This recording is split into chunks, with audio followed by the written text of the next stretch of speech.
வேற வச்சு கூப்பிடுறீங்க, வர்றேன். ஆனா ஒண்ணு, எனக்கு இந்த உதவியை செய்றீங்களே, என் பரம்பரையே உங்களை வாழ்த்தும். இனிமே உனக்கு ஏது பரம்பரை? என்ன சொல்றீங்க? உனக்கு குடும்ப கட்டுப்பாடு பண்ண தான் கூட்டு போறோம். குடும்ப கட்டுப்பாடு பண்றதுக்கா? எனக்கு இன்னும் குடும்பமே இல்லையே, எதுக்கு கட்டுப்பாடு? எனக்கு இன்னும் கல்யாணம் கூட ஆகல சார்.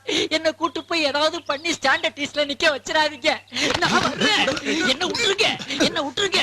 சிநேகிதியே.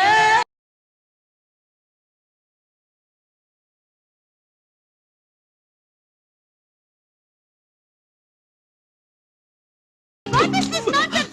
What are you doing here? You know who is this idiot? He is my man. I am the counselor of in this area. Please all of you get out from this room. Oh. ரொம்ப thanks councillor madam. No, don't call me counselor madam. நான் பழச மறக்க மாட்டேன். நான் எப்பவுமே உங்க பிச்சைக்காரி தான். Call me ஜிங்லி. ஜிங்லி. பூசா.